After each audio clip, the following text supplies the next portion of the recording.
Assalamualaikum warahmatullahi wabarakatuh. Apa kabar teman-teman semuanya?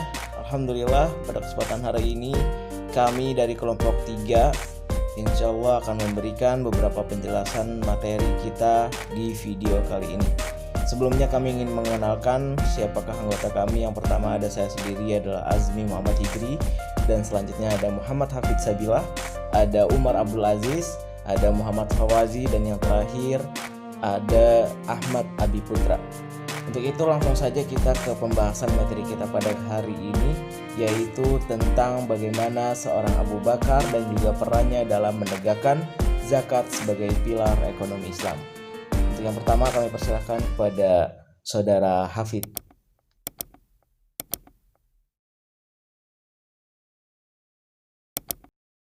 Baik, sebelum memulai ke inti, langkah baiknya kita mengenal siapa itu Abu Bakar As-Siddiq.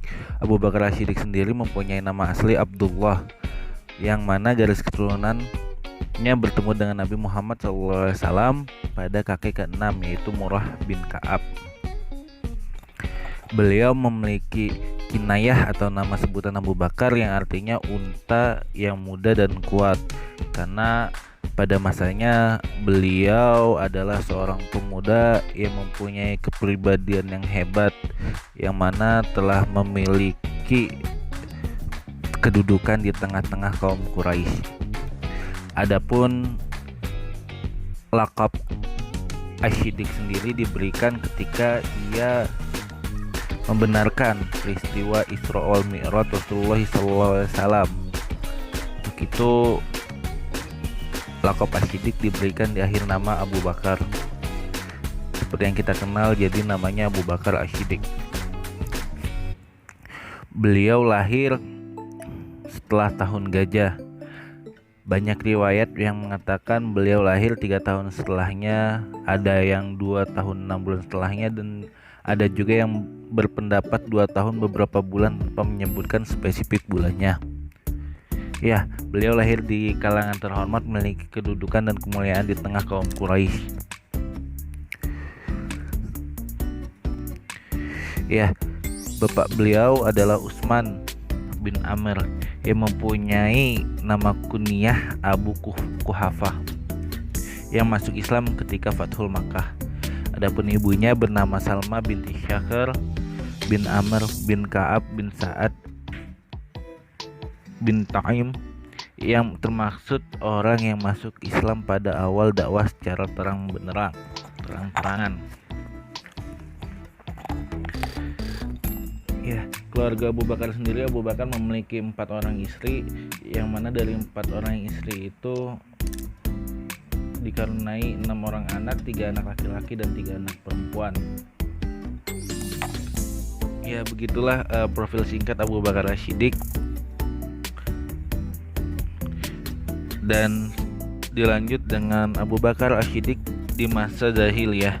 Di masa jahiliyah, Abu Bakar adalah seorang yang terkemuka dan salah satu tokoh di Quraisy. Dia dikenal memberi jamuan dalam bentuk yang berbeda dari yang lain, dan Abu Bakar pun menjadi tempat menerima bantuan yang menyangkut kehidupan kaum Quraisy.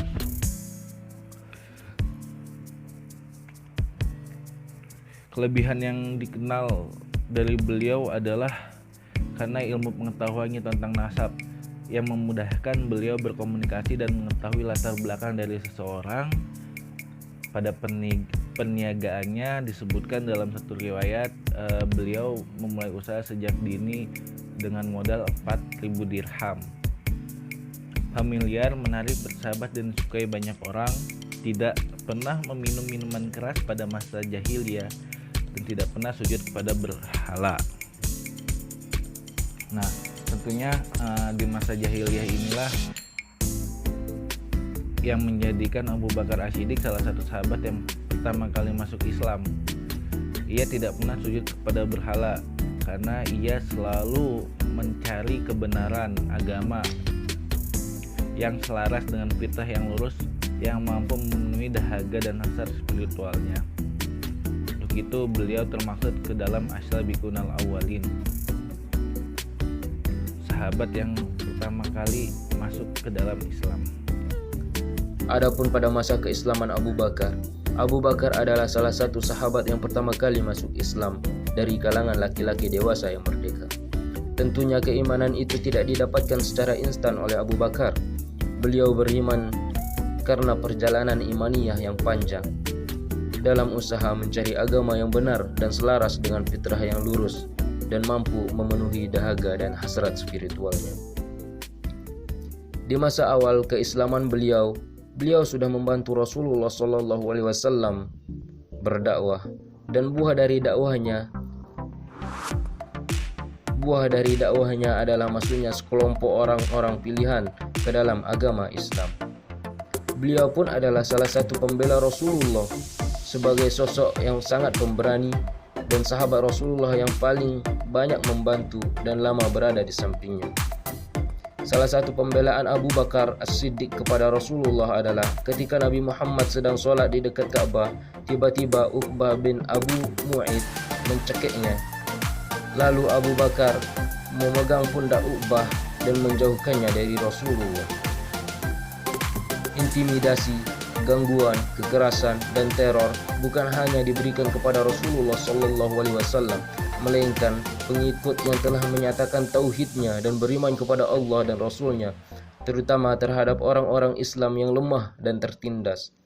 Hal itu dilakukan oleh orang-orang kafir Quraisy untuk memalingkan mereka dari akidah dan keislaman mereka. Dari itu, Abu Bakar hadir sebagai orang yang membela kaumnya yang lemah, sebagai sosok yang tidak takut dengan siapapun kecuali Allah dan Rasulnya. Abu Bakar membebaskan para budak yang disiksa oleh kafir Quraisy. Di antara budak yang dibebaskan ialah Bilal ibnu Rabah, Amir ibnu Fuhairah, dan banyak lagi. Adapun Abu Bakar menjadi khalifah. Abu Bakar As-Siddiq adalah khalifah pertama setelah Rasulullah SAW. Terpilihnya Abu Bakar tidak dapat dipungkiri dari akhlak, adab, dan prestasinya. Namun ketika beliau menjadi khalifah, banyak permasalahan yang menghampiri umat Islam. Di antaranya adalah adanya nabi palsu dan orang-orang yang enggan membayar zakat. Untuk itu, fokus Abu Bakar adalah menyatukan pemahaman umat Muslim untuk bersatu dan tetap menjalankan apa yang telah menjadi kewajiban bagi umat, serta memerangi kezaliman kaum fasik. Wahai sekalian manusia, sesungguhnya aku diamanahkan untuk mengendalikan urusan kalian, padahal aku bukanlah orang yang terbaik di antara kalian. Maka jika aku lemah, songkonglah aku, dan jika aku berlaku baik, maka dukunglah aku. Kejujuran itu adalah amanah, dan kedustaan itu adalah khianat. Orang yang lemah di antara kalian, bagiku dialah yang kuat, sehingga aku bisa mengembalikan apa yang menjadi hak mereka kepada mereka, insyaallah. Dan orang yang kuat di antara kalian, bagiku dialah yang lemah, sehingga aku dapat mengambil hak dari mereka, insyaallah. Tidaklah suatu kaum di antara kalian meninggalkan jihad di jalan Allah, melainkan akan tertimpa kekafiran, dan tidaklah kemaksiatan itu merajalela di tengah-tengah suatu kaum, kecuali mereka akan tertimpa keterpurukan. Taatilah aku selama aku menaati Allah dan Rasulnya, dan jika aku tidak menaati Allah dan Rasulnya, maka tidak ada ketaatan bagi kalian terhadapku. Dari pidato perdananya dapat disimpulkan bahwa kebijakan yang dibuat oleh Abu Bakar As-Siddiq tidak jauh dari kebijakan yang ada pada zaman Rasulullah SAW dalam penerimaan pemasukan negara yang terbagi menjadi 3 klasifikasi, yaitu A. Dari kaum muslim, sumber penerimaan negara terdiri atas kharaj, pajak tanah, zakat biaya impor, khusmus, 1/5 harta rampasan perang, wakaf, amwal, fadla harta yang diperoleh karena pemiliknya pergi meninggalkan negerinya atau meninggalkan tanpa ahli waris, dan mawaib, pungutan terhadap orang kaya untuk menutup defisit negara. B. Pendapatan dari non-muslim, yaitu jizyah, dipungut permanen dari non-muslim yang hidup di dalam naungan pemerintahan Islam, kharaj dan usur. C. Penerimaan dari sumber lain meliputi ghanimah, fa'i, dan hafah, dan hadiah. Pada masa Abu Bakar, kebijakan tersebut menjadi sebuah hal yang sangat diperhatikan.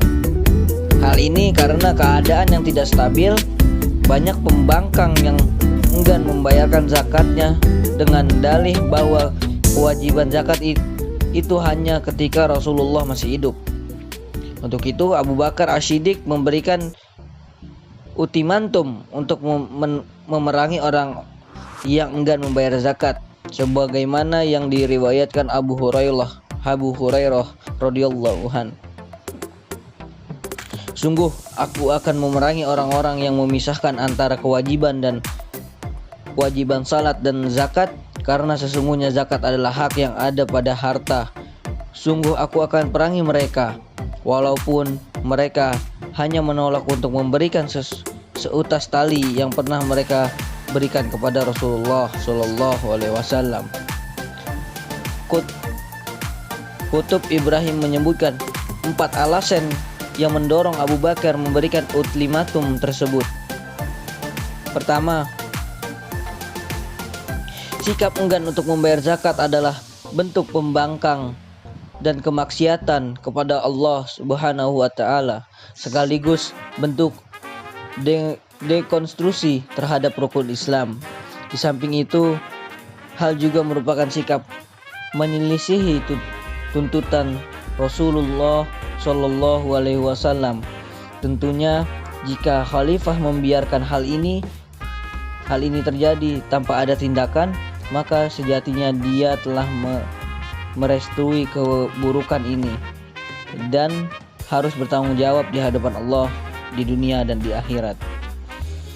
Kedua,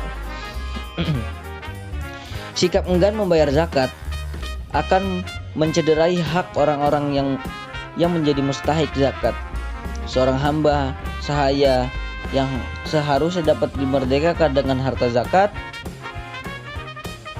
akhirnya akan terbengkalai. Begitu pula dengan orang-orang yang memiliki tanggungan hutang dan mustahik lainnya. Ketiga, zakat adalah pilar kehidupan sosial yang merekat antara kaum kaya dan kaum orang-orang fakir dan miskin. Begitu juga halnya dengan orang-orang yang baru masuk Islam. Dengan zakat, masyarakat dapat bergandeng tangan menangani urusan umum bersama-sama. Rasa dengki akan hilang dan kehidupan masyarakat seimbang. Maka jika zakat ini sudah dirusak, secara otomatis tataan masyarakat juga akan menjadi tidak seimbang. Keempat, dengan banyaknya orang yang tidak mau membayar zakat, tentunya kondisi Baitul Mal akan menjadi defisit. Dan jika kondisi ini dibiarkan oleh khalifah, maka bukan tidak mungkin petaka ini akan menjadi gelombang besar yang akan melanda negara lambat laun dalam usahanya meningkatkan kesejahteraan. Itulah tadi penjelasan tentang Abu Bakar dan juga penegakan zakat sebagai pilar ekonomi Islam. Terima kasih atas perhatiannya, dan terakhir dari kami, Assalamualaikum warahmatullahi wabarakatuh.